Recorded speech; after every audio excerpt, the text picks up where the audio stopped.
Happy PS Tuesday on the DNVR Broncos podcast. You know what that means. It means we got number 2 in the house. On the field, sir. He wears number 2, but you're number 1 on the field. Number 1 cornerback in the NFL joining us today. What's up, Pat? What's happening? How's it going? Excited to be back on here, man. Man, we're pumped to have you on and continue PS Tuesday, man. Sir. Henry, Todd, myself, like I said, joined by the best cornerback in the NFL. I appreciate that. The best. The best, and, there's, when watching last night's game, because two first-team All-Pros in the NFL last year, Sauce and you. And so watch you on Sunday. Watch Sauce yesterday. I think it was pretty clear after watching that who the better one was. And Sauce is great, but, I mean, how about that game last night? That had all the emotions. Yeah, that game was crazy. Just looking at it, obviously it was a divisional game, but it was wild from the start to the finish. Both of them was competing. I mean, shoot, the Jets defense balled out. They was fighting around. Yeah. I mean, the Bills defense was too, man. It was just a hard-fought game. And for the Jets, obviously they being able to pull off a win so early, that's huge for them.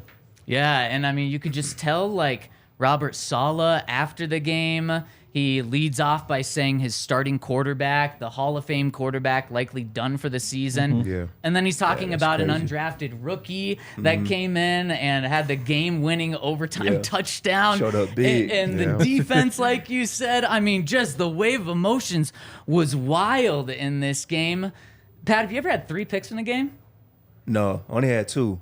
Not yet. One for a touchdown. Not yet. But no, I haven't had 3. I mean, Whitehead was balling for sure. He was all over the place. That was wild. Around making plays, man.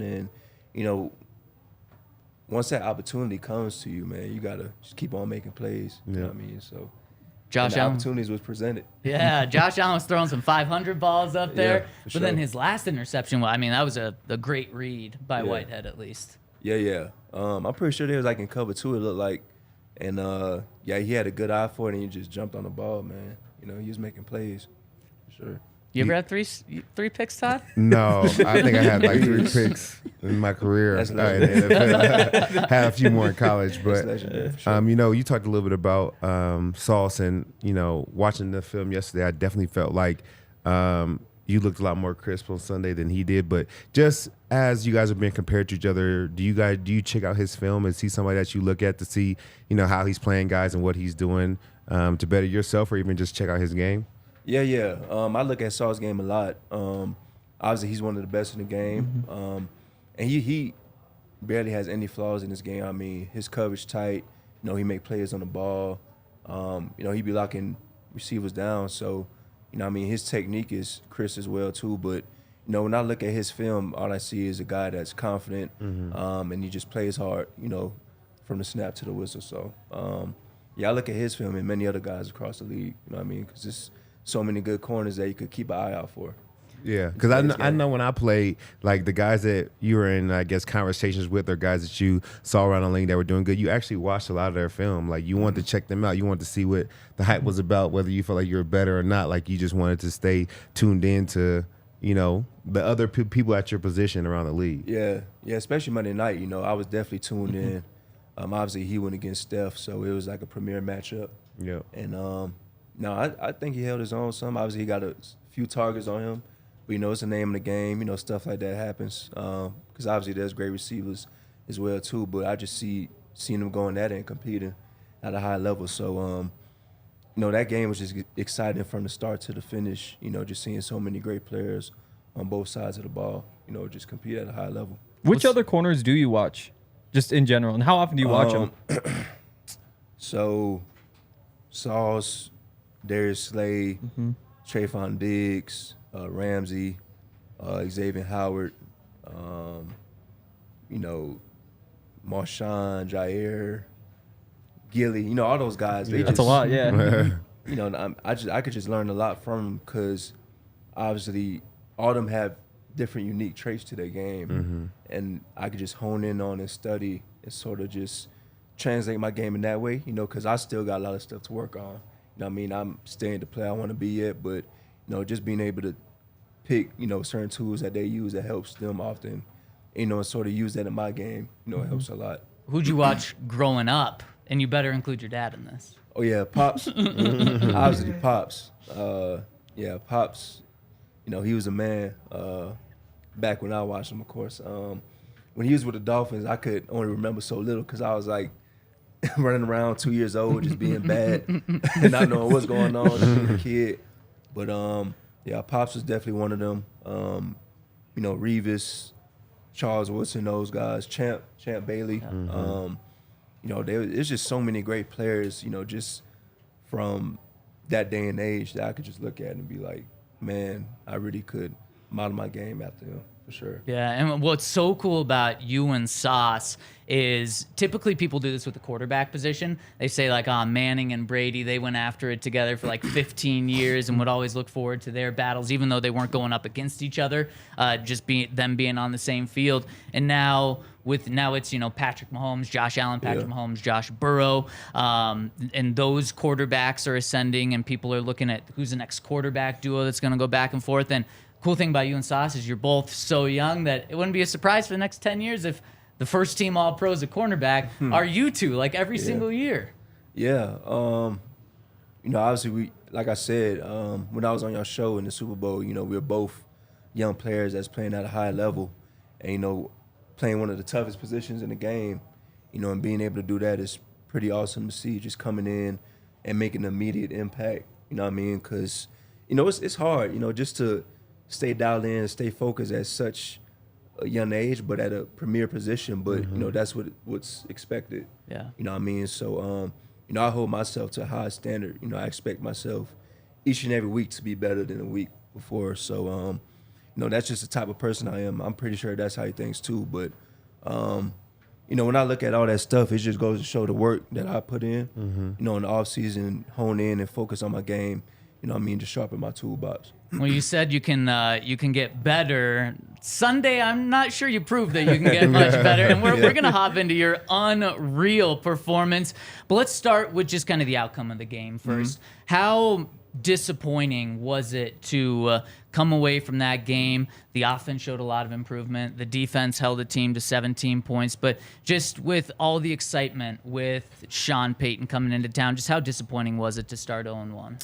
Yeah, obviously it's not the outcome we wanted as a team, but you could learn a lot from it. You could, weigh in the negatives, but you could also look at the positives throughout the game.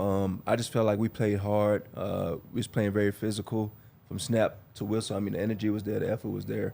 But, it's just those little plays like throughout the game, which we wish we could make as we look back on it. But, it's very unfortunate for us, just to have that result. But, you can only learn from it and get better. And it's only week one, So I'm not worried about it at all because there's so much things we could correct, moving on throughout the season. And, we just got a lot at stake for us. And, it's just things you learn from throughout the game that you could sort of fix, So.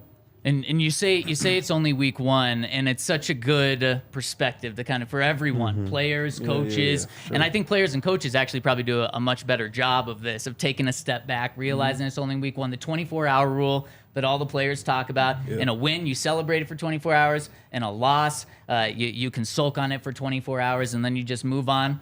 Fans aren't necessarily like that. They like to be very emotionally vested all week long. But for you guys as players and a fan perspective, Todd, especially after seeing that this game was 17-16, the exact same score as week one of last year, how do you just remind yourself that this is not here we go again, that this is a new season? Well, I think from my perspective, and I was going to ask and see if this is how the locker room feels now, after watching the tape and really diagnosing the film, I felt like the team is so close in so many areas. It's not like a hang your head moment. It's not like we feel like we can't get to the next level. Like there's a lot of pieces that are just like one play away from being like a phenomenal game. So I felt like everybody still has the energy to go out there and keep preparing to win. You know, nobody's lost their drive, their energy. And you can tell me if the locker room feels like this or not, but you're so close. I think you turn the page on a couple different plays, and you're right where you want to be. Mm-hmm. Yeah, like you said, you hit it on the head. I just believe that, you know, you look at wins and losses, but when you look at a loss, but you see the effort, you know, the energy, the tenacity was there. I mean, you can't really complain. Obviously, there's some things that you wish you could have back, you know, to sort of change the game in some aspects, but you know, you can only control what you can control. So we all felt like we had a good chance to win the game. Mm-hmm. Obviously, everybody in the locker room, we was very confident. It's just the outcome wasn't what we wanted. And I know it's a divisional game and everybody wanted this win, but it's such a long season ahead. And, you know, we still are very confident about what we got going on. Yeah, and it's not like it wasn't like the 40-0 game, you know. Like that, you're like, damn, we got 16 more of these. All right, then you can hang your head down and be like, dang, but nah, it was a close game, but yeah, man, obviously the fans gonna have their input, but it's like we're not worried about that at all because we know what we got in the locker room. Yeah, what'd you say? Oh, if you win on Sunday, all of a sudden everybody's going to say, they're winning the Super Bowl. Like, it's just how it goes. After a loss, everything's down. After a win, everything's up. That's how I go. Like, it fickles. You know what I mean? It's just the way how things transpire. You know, when you win, you up. Everybody's happy. When you lose, you know what I mean? Everybody's down. Speaks so much negativity. I mean, it's crazy to me how much negative energy could be brought and focus on attention in just one game. And I just don't think that's how it should be. You know what I mean? Especially after week 1. Like, I get if it's week 10, week 11, but, you know, we still got a lot of football to play. Well, and what's crazy is you look around the league, the Bills lost to a team that didn't have Aaron Rodgers for 95% of the game. The Chiefs lost, who just won the Super Bowl. The Chargers lost. A lot of people think that they're going to be in the playoff picture as well. And so you look around the league, a lot of good teams lost. The Bengals lost as well. I mean, they looked so bad to the Browns. And I don't think those teams think that their season's over after week 1. And especially you look in the AFC, the Raiders are the only team with a win in the AFC West. So, I mean, it really is just one weekend. It is a good perspective. It's week 1, you know, it's week 1 shenanigans. Yeah, I mean, it seriously is. It's any given Sunday. You never know what goes on. You know, a team could be more prepared. A team, you know, it's the name of the game. You know what I mean? But we got so much to look forward to. Yeah, but I remember last year after week 1, I told myself, okay, there's so much shenanigans that happens in week 1. Next year, don't bet on the NFL in week 1 because there's going to be things that go wrong. I didn't listen. I remembered that this year. I didn't listen to myself. I should have because so many things just went weird this year. And I'm sure if you're Brian Daboll and you go into that locker room, the Giants locker room after they lose 40-0, your message to the team is, forget that. Let's just move on because you can't take anything good from that. No, you can't. What's Sean's message to the team after a 1-point loss? Yeah, I think the message was pretty clear. Obviously, he was right there. He mentioned, those close games, you just got to find a way to finish. Finish those games, close those games out because we're right there, just a player or two away from, changing the whole perspective of the game. But, he liked what we brought to the table. Like I said, the energy, everything else was there. It's just that little difference, that little step that we need to take, to finish our games. But, we got that because we got the players to do so. Yeah, and maybe the most important player is you. And coaches of course. And, you balled out. I want to get into your performance. And you guys have a chance to turn this thing around 5 days from now. If you want to go to the game, check out our friends over at Game Time. Use the code DNVR. You're going to get $20 off your first purchase. So check out Game Time for the Broncos-Commanders game this coming Sunday at Empower Field. And if you want to go to the game, it's going to be $20 cheaper by using the code DNVR over at Game Time. Game Time's got the Game Time guarantee, so you're going to get the best price. Use that code DNVR over at Game Time. And check out Bet365 too.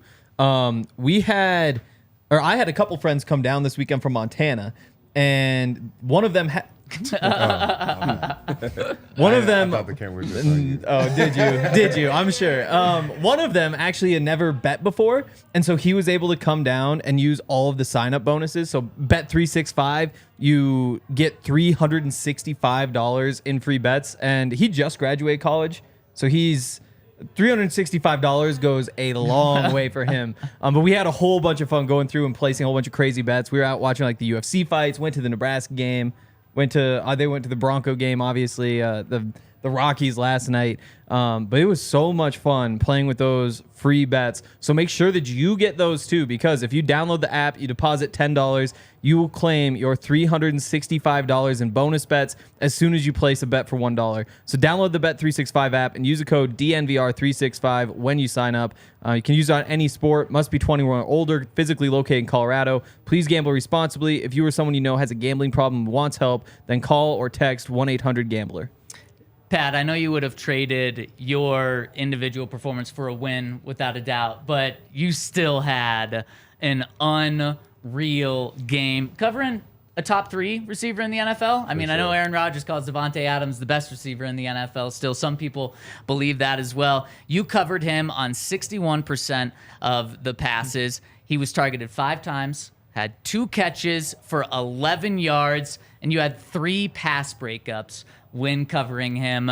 To me, I just could not believe how good this game was. Was it the best individual game that you've ever had? It was one of my good games. I wouldn't say the best, because obviously I would like to change some of those breakups with picks, to change the game, change the momentum. But obviously I prepared well. I knew what my task was, just guarding, like you said, one of the best in the game, but also just being sound, being fundamental in my technique. That's what helped me a lot too in understanding what was going on in certain situations. So, obviously I could go on about my performance, but it doesn't feel too good without a win. You know what I mean? And that's the main thing. To me, what's so crazy, I think it's one of my favorite things to watch when you play Davante, because it feels like every single pass is either going to be a catch or a breakup. Like every time somebody's getting a hand on a ball. Like it's never just like, it's kind of like floated out there but dropped. Like he couldn't make the play. Like you know going into the game, you need to get your hand on the ball or it's going to be a catch. Like how tough is it to prepare for that? And how often do you see a matchup like that? Yeah, like you said, man, just the type of player he is, he makes every catch. He's got great ball skills, but as a DB, man, when that ball's in the air, it's either yours or nobody's. So that's the type of mindset you got to have. Yeah. And, that's what I was going into. It was like when the ball's in the air, it's mine or nobody. So that was the main thing with me, just making plays on the ball and finding ways, change the game, making the impact of the game and making plays, down in and down out. Yeah, Zach, I heard you said that he would trade his personal performance for a win. Now, I'm going to speak for myself. I would much rather ball out and lose than get cooked and win. Like that, I wouldn't sign up for that. Like I'm not signing up for that at all. But back to that about your performance, like are you the kind of guy that sets goals for himself before games? And if so, like how does your performance, the 3 pass breakups, the 11 yards, how does that match up with the goals that you set for yourself? Is that achieving them, or do you still feel like you want to do more? There's more you could do. There's bigger plays you can make. Yeah, obviously I have goals. But I don't set goals for, each week. Obviously I do, film preparation, studying on every week, but I set goals for the whole season. Yep. Like what I want to accomplish, like team goals, personal goals, and all that for the season. But going weeks in and weeks out, I just think that the way how you prepare, the way how you practice, the way how you get your mind right before a game, stuff like that, I think that helps a lot. And you always got to look at every week as a challenge, no matter who it is, no matter who receiver you're going against. And, because it's the NFL, so you got to step up to the challenge each and every week. And, that's the main thing, just staying focused on that and being excelling each and every week. Yeah, because everybody's good. Like, even when there's someone on the roster where the whole world might not know his name, like, this guy's talented too. Like, it's the NFL. Everybody gets paid, and everybody can play. Well, and like Jacoby Myers. I mean, one of those guys that we didn't talk about much last week because they have Max Crosby. They have Josh Jacobs. They have Davante Adams. They have, like, a couple all-world players. Jacoby Myers is a good player, and we saw it in that game. And like you said, just because it's not an all-world guy, still really good player. Yeah, exactly. Oh, speaking of Jacoby, I know Damarri is your other corner on the other side, and I know that he didn't necessarily have the game that he wanted to have. What's your message to him, knowing that being across from you as a Pro Bowl all-world corner, he's going to get a lot of work? Like, what's your message to him and encourage him to be able to be the kind of player that you guys need for the entire season? Yeah, I told him, man, like I said about corner before, man, sometimes you're going to have your days, sometimes you're not. You know what I mean? It's just the name of the game. And as a corner, man, you want to put your best foot forward, you know what I mean, every time. Obviously, it's not the game they wanted to have, but I know Mari. I know the type of player he is. I know he's going to, be even better each and every week, because he's an incredible player. And I told him after the game, man, I've had those games. And, just to experience that, it motivates you even more, to go even harder.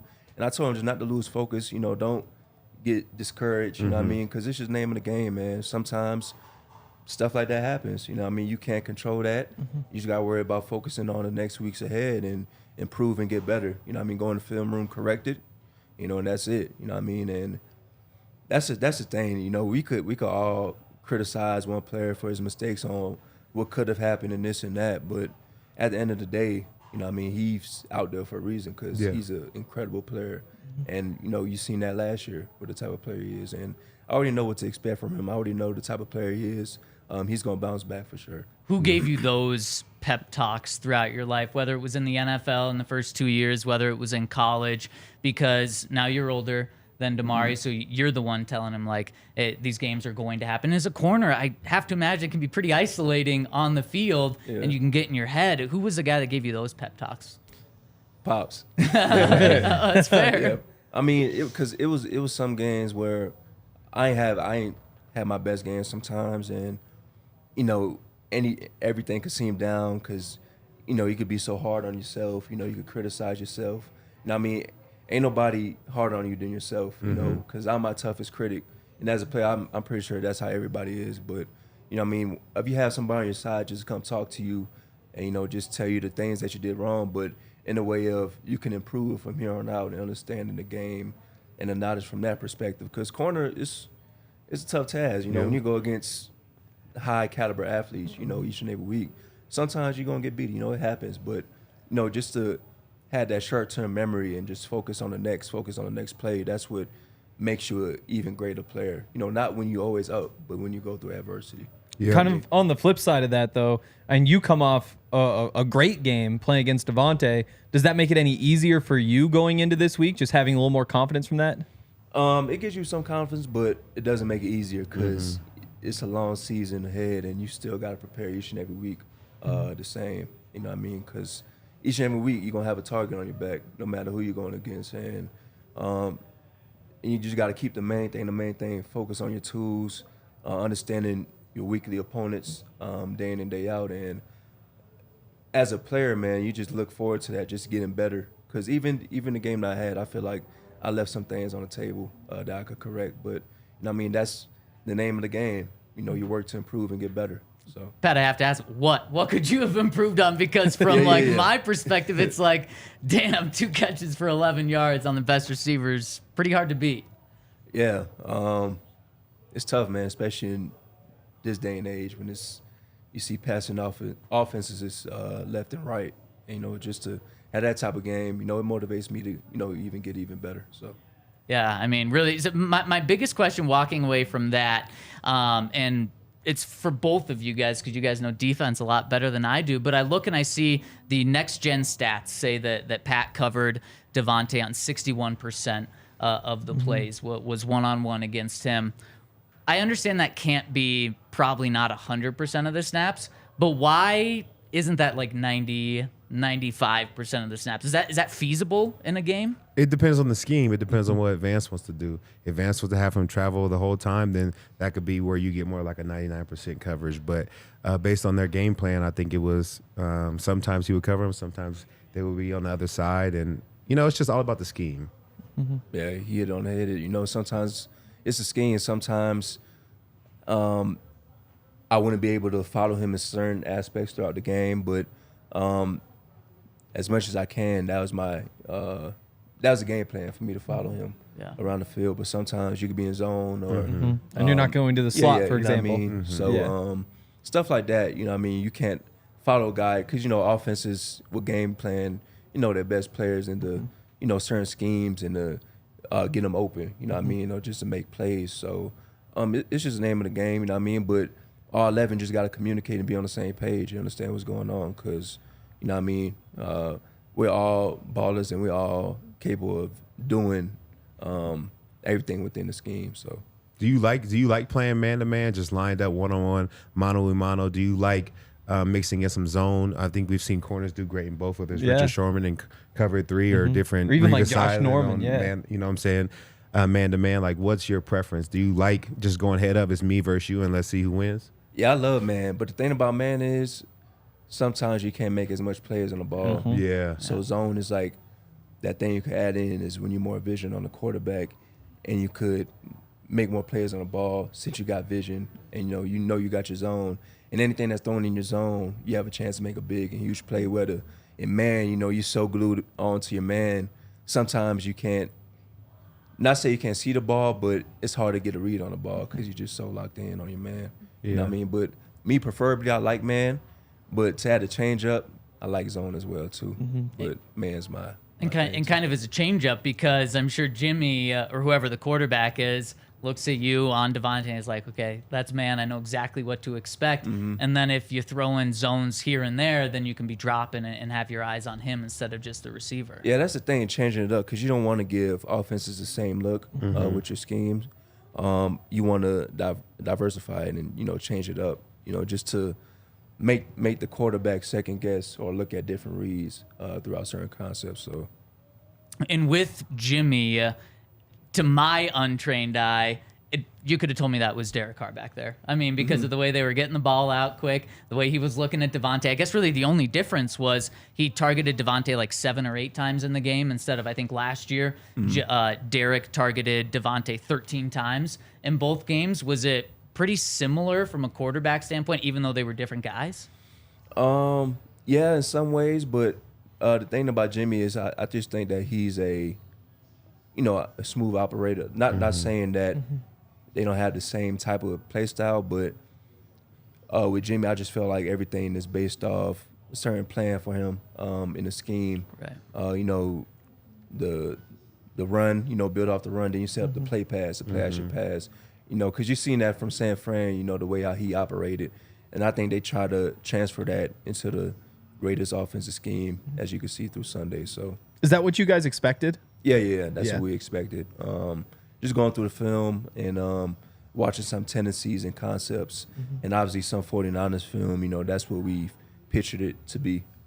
You mentioned going through the film, Pat. We want to go through the film of your pass breakups and have you take us through it after I tell you about our friends over at Breckenridge Distillery. Speaking of the Broncos, they've got the Battle of the Bourbon blend going on right now. Ed McCaffrey's got a blend and Alfred Williams has a blend over at Breckenridge Distillery. If you want to get in on this and try them, see which one's best. I think we all liked the Ed McCaffrey blend better. I think that's the orange one. A little sweeter, a little vanilla. You can vote on it over at BreckenridgeDistillery.com. And you can win 2 tickets to the Broncos-Chargers game on New Year's Eve by posting a picture with the hashtag Broncos Bourbon to Instagram and Facebook. And winners will be narrowed down to 10 of them on December 1st. So do that and head to BreckenridgeDistillery.com. And if you've been hurt, you need to hit up our friends over at Backus and Schenker. Call 222-2222 to set up your consultation.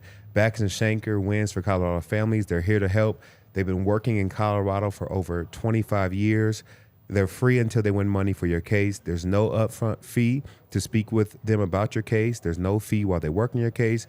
There's no fee unless you win your case. And speaking of winning, they have won over $1 billion for their clients. And they're serving all areas of Colorado, including Denver, Aurora, Inglewood, Fort Collins. So if you've been hurt or seriously injured, hit the 222-2222 and call Backus and Schenker. All right, let's hop into PS2's PBUs. And like I said, 2 catches on 5 targets. The other 3 were pass breakups by you, where you are all over Davante and the ball. And we thought it'd be really cool to get the inside scoop. I mean, I'm sure Todd knows what's going on in these plays. Hank might know, but I certainly don't. I want to know the inside. No, I'm giving you a little more credit than me. So we've got some clips from all three. I think we have 4 screenshots from all of the pass breakups. And Pat, why don't you tell us about what's going on here? So I believe this is the first one. There's 8 minutes left in the third quarter. Raiders have the ball at the Broncos' 44-yard line. Yeah, so obviously this is man, and past the 50, we was thinking they're trying to get some momentum. So this is like the shot area. Teams like to take, shots to the end zone or just shots down the field in this specific area past the 50. And you could just tell just by the gimmicks and the trick plays what they was gonna do. And what I seen here was, they was acting like they was blocking up, but you could just tell by the mannerism and the way how they was blocking that it was gonna be a pass. So, as I got engaged here, I could tell, it was a gimmick because he wasn't really trying to block, but I could tell it was a pass. So I just stayed glued on. My eyes was right at the right time, and I just stayed disciplined. That's the thing. Throughout the game, you could just have a feel for it, but you just know when teams would like to throw shots or do gimmick plays like that. So I was gonna say right here, back one more.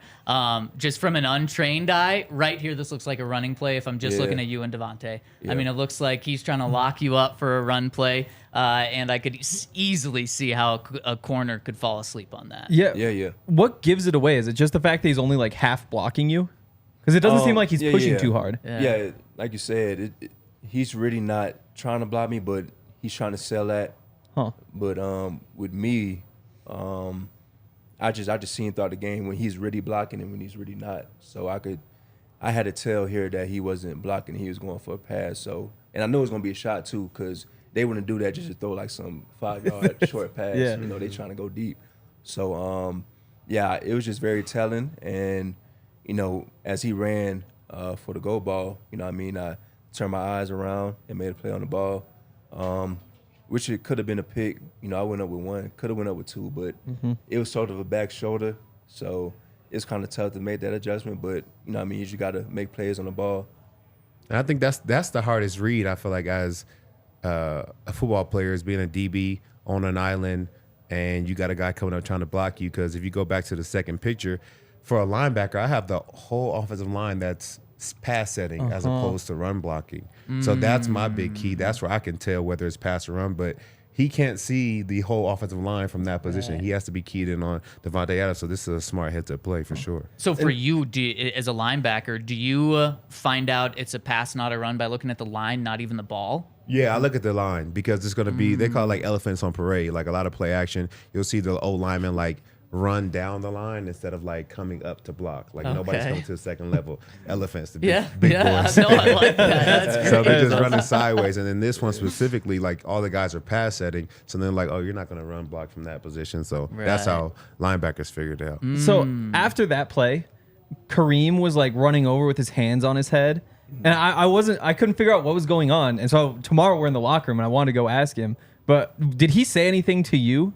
Nah, he was just saying that because the ball was tipped in the air, and he felt like he could have made a play, made an interception. Because even though it's not a pick the first time, it's always a chance for tips and overthrows to occur. Yep. And that second player that's running to the ball, would always like to have the opportunity. That's all what he was saying. Okay. So now let's go back one really quick. I mean, this just shows how much they're trying to get the ball to their best player on offense, because if I'm Jimmy just making a read, Davante is not open at all. I mean, that's as tight of coverage as you could have. Yep. And it lasted, but you probably appreciate when they take shots because they probably don't take very many shots on you. Yeah, I like it. I like when I get a chance to make plays, man. And that's the main thing. When like I said, the ball's in the air, it's either mine or nobody's, and that's just the type of mindset I have.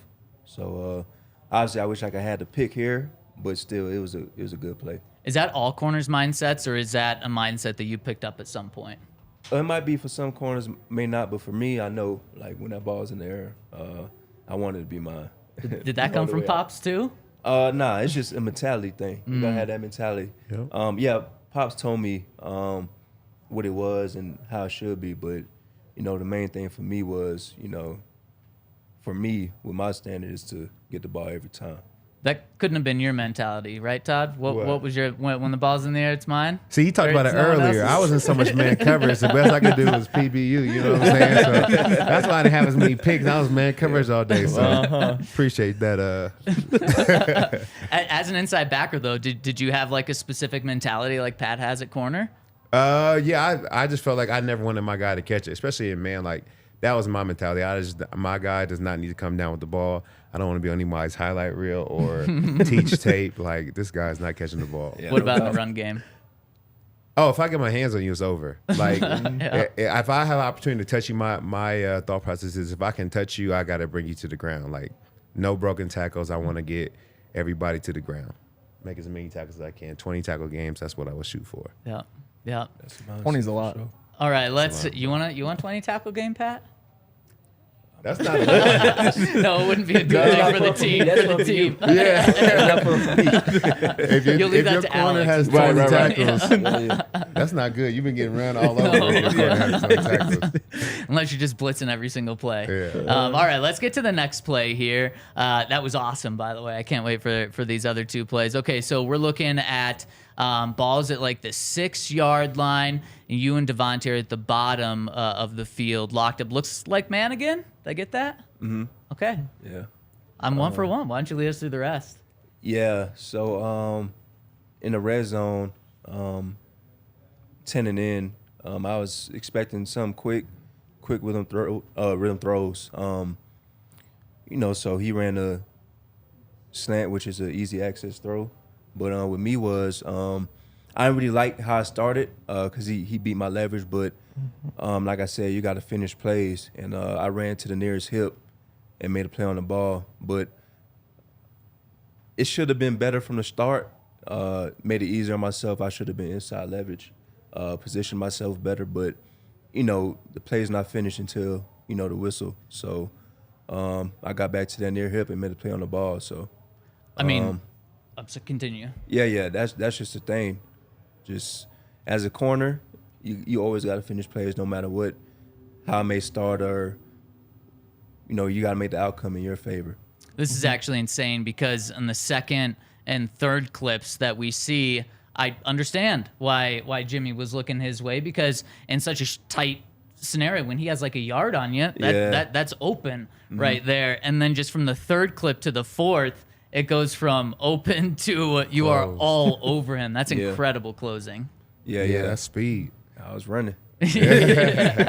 Now, you say you should have had inside protection. Is that just something that's more hindsight, or was there a key that maybe you missed? Yeah, it's just if you rewind it back to the first picture, yeah, you could just tell by a split. He's outside the numbers, and usually when they have, and you could just tell the split between the number 2 receiver and him. All that space is to create room for the inside throw. Right. Not so much the outside because that's a further throw. So if 13 were further in, closer to Davante, then maybe it means more outside. You know what I mean? Right. Or it could be a pick or rub route. But, with that type of split, I should have been more inside to help myself out. So. Yeah, no, that makes a lot of sense. All right, let's go to the final pass breakup here. So we have a deep one, we have one in the red zone, and then this is one where the Raiders are at their own 17-yard line. 3 minutes left in the first half, in the second quarter, and it looks like, are you guys at the top of the screen? I believe it's a slot. You're in the slot? I'm in the Yeah. slot. Okay, yeah. So you're in the slot, and man, again, I have to imagine the way you're lined up. Man again. Yeah. So on this play, they're coming out, but in the slot you would expect either quick throws or I expect either slot fade or slant, either of those two. But when you get that, 3 was away, meaning the back was away for Davante from the field. Usually when you get concepts like that and you see a formation like that, it'll either be a slant or a fade, one of those two. So I was just being patient with my technique, put hands on early, And he got a little step on me, but, I just finished through the ball, finished through the hands, and made a play. I mean, you say it's either a slant or a fade. Those are pretty much two opposite things. So, I mean, how do you prepare yourself for two things that are so different? Just diagnosing the formation. Like I said, studying, film study helps the game a lot, slows down the game. And, with Jimmy, he was just trying to get quick rhythm throws going on early and often throughout the game. So I knew that it was going to be a pitch and catch situation here. 1st and 10, they try to get some yards, get closer to the sticks. So, I was just being confident in my technique, staying square and playing leverage. And, when the ball was thrown, I had to make a play on it.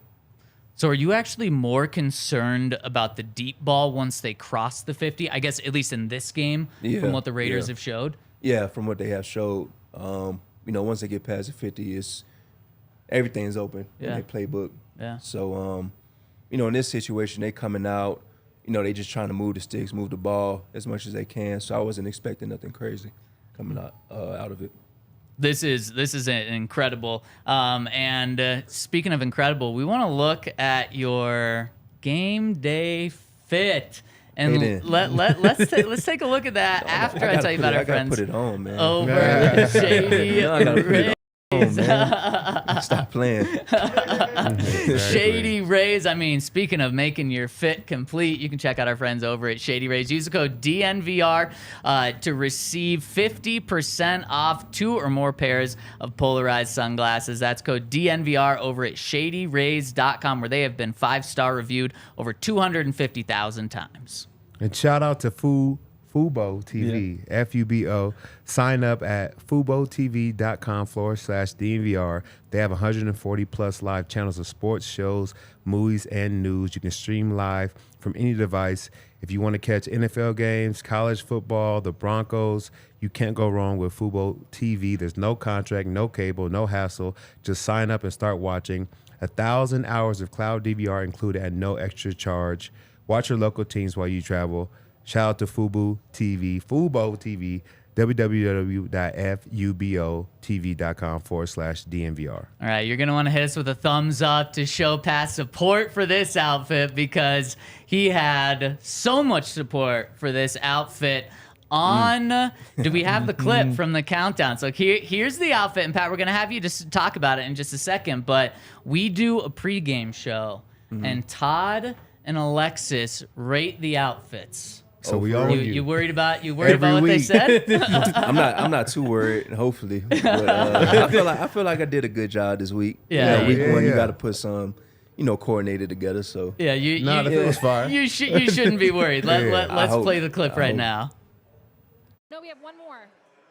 Oh, this is the one I wanted to see first. My man, the Gallery Depot shirt and pants with the Go Yard bag. Come on, Pat Surtain, #1 corner in the league, and I say the best dress for the day. I 100% agree. Pat Surtain cannot miss. Also, like you all know, he's one of DNVR's own, so we are 100% on Team PS2. Can you get our ratings here? Because, this is how I feel about Pat Surtain's fit. On fire, baby. Okay, this is perfect. Oh, we have one more. Fire outfit. I'll say both. Like That's how you look at it. It was a lot of color in it, and I obviously had to coordinate it with it. You said the gallery department jacket. Yeah. Obviously the pants matched with it with a Go Yard. So it's a little fit I put together last minute, and it was just something that I just whoa. It's fire. For me, I always like when guys come dressed to play. When I played with some guys that if you didn't come fresh, if you weren't fitted, they was gonna laugh you off the bus and you go home and change. Yeah, they definitely were on your head. So it's important to show a freshman. I think you look good, you feel confident. Sundays you gotta look good. Yeah. It's. So who were some of these guys that were laughing people off, that like Aqib? Aqib is on your head from the moment you step on. Vaughn, everybody. They gave it to everybody if you weren't coming fresh. Is it a defensive player thing? more so to come with the swag? I think we got more swag in the offense, but that's just me. I'll get, wide receivers for sure. You know what I'm saying? They gonna come dressed.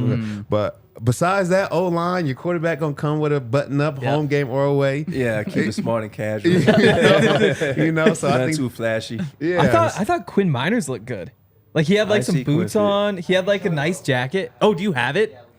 That's crazy. Let me see Quinn fit. Yeah, I was surprised. I was like, I've never see. seen him put effort into that sort of thing. McGlinchey came in the classic like quarterback. So I feel like some Oh, offensive yep. linemen could go like Quinn, or some could go with like the quarterback Yeah, look. see, that's a nice big man wear. Yeah. You know what I mean? You got the, like you said, the shoes going, the jacket.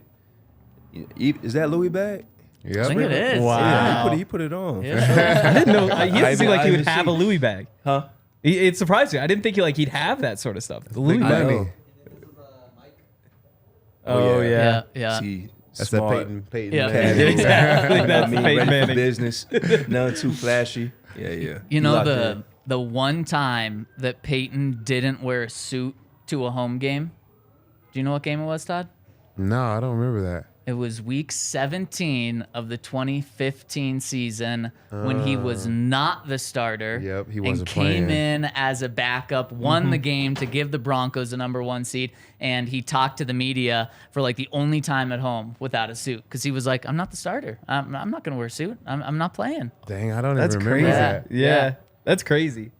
Yeah, he always came in a suit and tie, like almost suit and tie or button up. He always kept professional. You know if he was going to the owner's box or to come play the game, but he definitely looked fresh. What's your mindset on fits? Like, are you picking it out Saturday, or do you kind of have some prepared like as the week goes? I'm like a last minute. I'll probably look in the closet, put things together. So that put was different last things minute? together. That was last Golly, it must be nice. minute. I mean, I got all types of clothes. Yeah.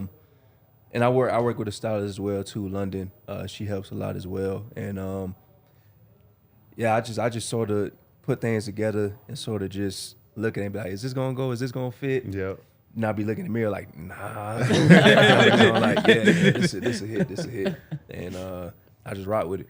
I think this one definitely hit. So you don't have Sunday's outfit picked out then? No. Not yet. It's gonna be a Not yet. Saturday, Sunday morning thing. No, not that. Not Okay, that late. not that late. Probably the day before. Okay. Yeah. It can be Sunday morning too now, but I would prefer Yeah. day before. So why don't you take us through your game day routine? Because some players have like a routine down to the minute. Other players are like, yep, just show up, ready to go. Do you which path do you take? You just saying going to the stadium or Just everything from the moment you wake up. Do you have okay. like a whole daily routine, or is it more so just like I'll show up 2 hours before and that's all I need to do? So I wake up, I go to my crib. Usually my family's there, so they'll cook like a big breakfast, Yep, like pancakes. I don't know if y'all familiar, but I be eating grits. It's like a Southern thing. Yep. Grits, eggs, bacon, all that, and So you go the full breakfast yeah, the on full game breakfast. day. Got to, and it's only right. You know what I mean? Get a good breakfast for the game, have you feeling good. Get dressed, get ready, go to the stadium. I be trying to go to the stadium a little early because traffic be hectic, it be crazy. Yeah. So get to the stadium, stretch, get locked in, listen to some music, warm my body up. Go Any on the specific playlist? field. See, I don't know about y'all, but I got like 2 or 3 artists I listen to. Lil Wayne, Yo. he's my favorite rapper of all time. Oh yeah. Lil Baby. Yep. And the third one is just anybody I want to listen to. Like, it could go from old school to new school. So, yeah, that's just my routine. Yeah. Todd, did you have specific routine when you were growing up too, or when you were playing? Yeah, I definitely like to eat a big meal, so I try to like get some carbs down, like some pasta or something in the morning. Even if we have like a morning game, I'm trying to eat some pasta, get some carbs. 10 a.m. pasta. Yeah, That sounds crazy. early, Do you do it elf early. style where you're putting the maple syrup on top? No, just some pasta sauce, maybe some Alfredo sauce. Yep. Everything is good. And then as far as the game and the music, I was definitely big Lil Baby. Future was big. maybe some Gucci, depending on how I'm feeling. You know, good vibes all the way around. But going back to your grits, because we definitely, my family definitely likes grits. Are you like a sugar in your grits, salt and pepper in your grits, or cheese? I like there's salt, pepper, and cheese. Okay, I know a lot okay. of people that put sugar in their grits, but I Yeah. prefer salt and pepper and cheese. Huh. I just don't like the sugar in grits. I just never. It's I not had your it, but vibe? it's not bad, but it just doesn't move me. Okay. The way how salt and pepper, it's just smooth. Then you put the cheese on, melt Yeah. the cheese on top, and then it's just like a thick layer coated with cheese and salt Yeah. and pepper. So You guys, That's the way you to go. guys, you guys do grits? We don't have grits in Montana. Yeah. It's our thing up there. We don't have a lot of things. We got like beef bacon, and that's about it. I can Yeah. tell by my question, like y'all was like, No, I've had grits like twice, and I was like, yeah, fine. okay. Yeah. but I then think- my family, they make shrimp and grits Yeah. because my family from New Orleans, so they got, that. I didn't know that. Yeah. So shrimp and grits is a hit as well too. And If it's y'all mixed like in. to- The shrimp are mixed in. Yeah, with yeah. it? Oh, we gotta get him on some shrimp and grits. Yeah. We gotta try get you shrimp and grits. guys. Got to. Yeah. Is there a good grits place in Denver that you found, or is it homemade? There are Is a that couple what you- Cajun places. Is it? Yeah. I don't know. I saw the look on your face. Maybe it's more homemade. I don't know. But my grandma been making some great shrimp and grits. Yeah. So So- you say you go to your crib in the morning. That's because every game you guys stay at a hotel the night Yeah. before. We stay in the hotel night before. Even when it's a home game. Yeah.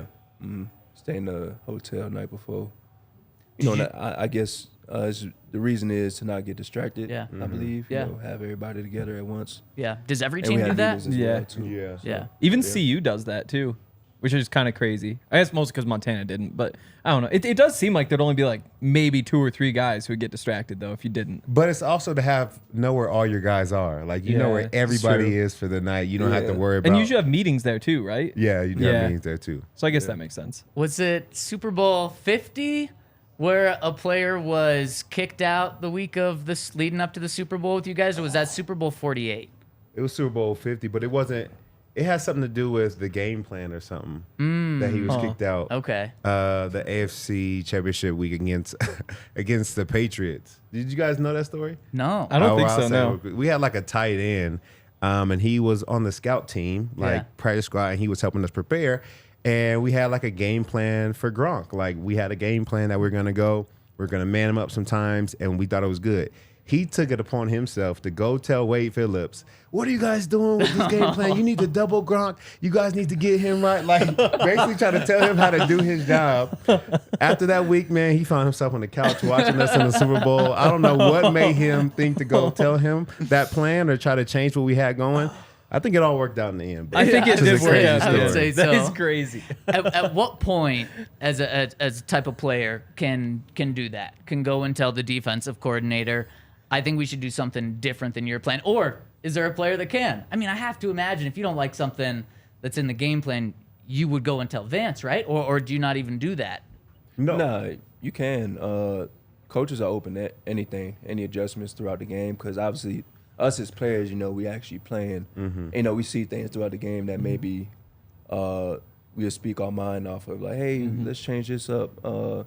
He's looking at this differently. Why not run this coverage to affect this person? So, it's just certain things throughout the game, because we communicate all day throughout the game, and football is just based off communication and being at the right place, right time. And as a coach, I'm pretty sure they want their players to be at their best through calls. So, as players, we are very open, to communicate that with coaches. So maybe it's if you're a starter, if you're like actually playing, is when you can communicate. I think that's the best things. time. You're when you should say pretending something. you're Yeah, you can't be giving us a look and then trying to tell us our defense is not doing their job. Crazy. Well, and I mean, that was when Brady went to Gronk on the 2-point conversion, right? Yeah. And that was incomplete. So yeah, that was a good call. Hey. That was a good call.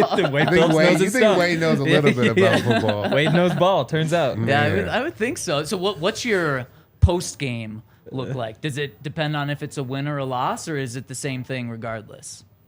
A win, obviously, the energy is there. Everybody in the locker room happy. A loss, it's different. The vibe's down. But, obviously you would want to win. But after the game, I try to reset my mind, not try to focus on it too much, spend time with family, just move on from there.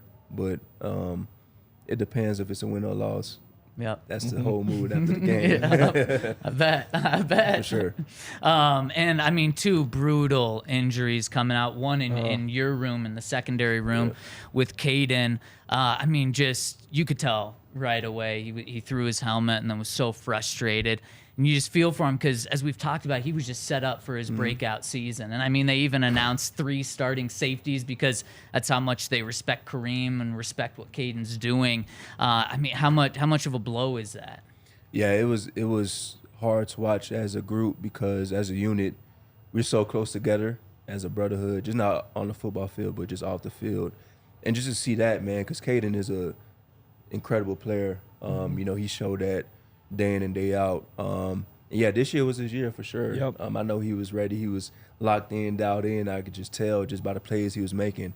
And just to see that, it's a huge blow. But, us as teammates, it would be wrong for us to not reach out to him, to not lift him up, you know what I mean? And that's what we've been doing so far, you know what I mean? Because injuries like that, man, I know it's the name of the game, but for him, I know he wanted the season very bad. But, you know what I mean? I know the type of person he is. I know he's going to shape back and get back into routine soon. But, right now, obviously, I know it's tough for him, but us as players, we reach out to him and, lift him up.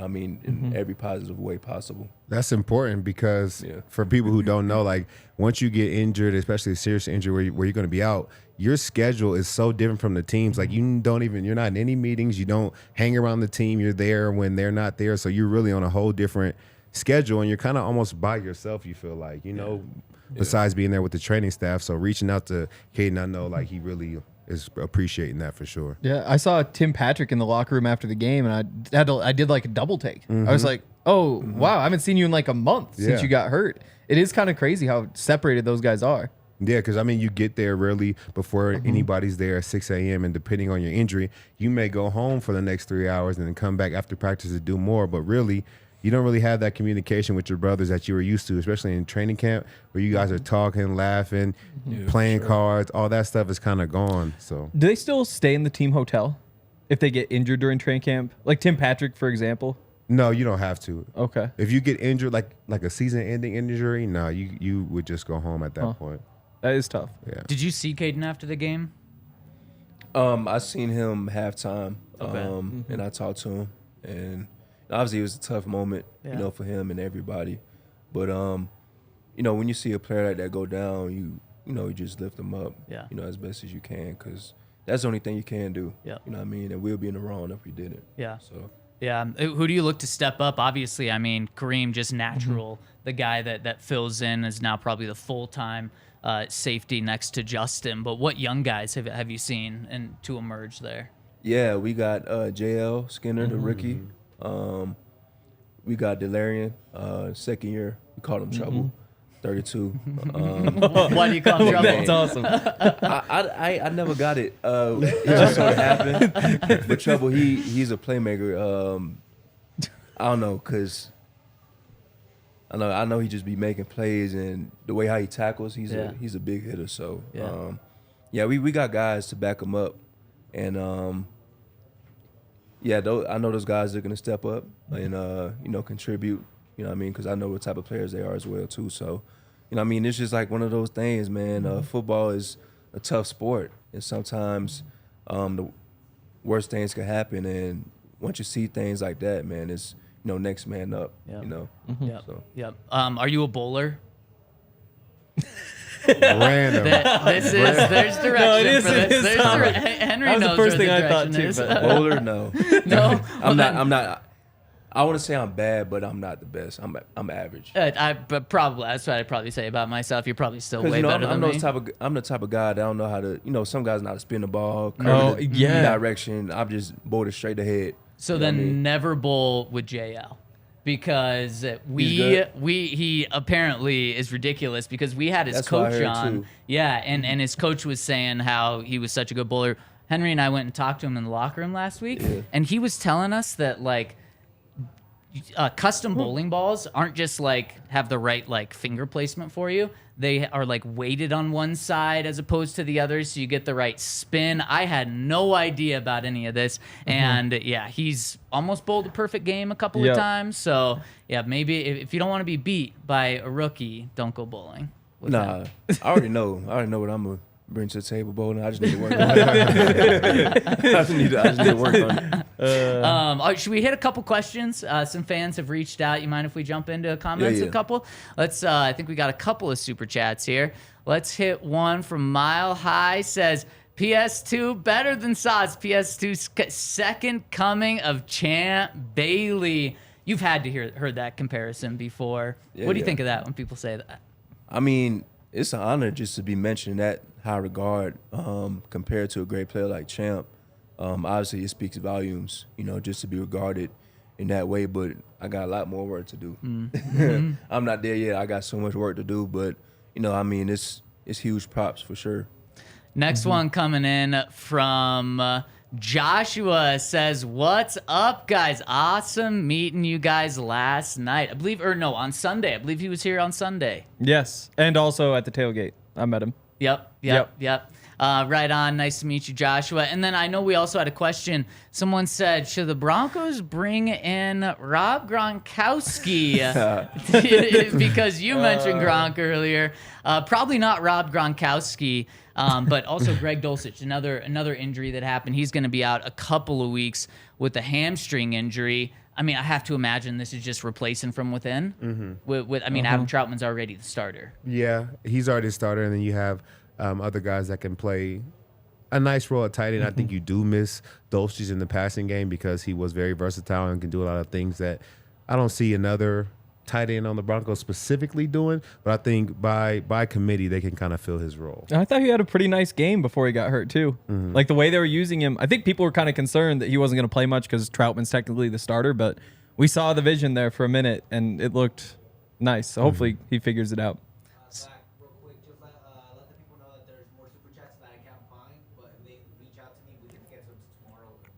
Yep. All right, so save those super chats. We will get to them tomorrow. My final question, speaking of tight ends, Pat, you talk about how you love the challenge of following a number one receiver around the field. Would you ever want to do that with the tight end? Yeah. Yeah?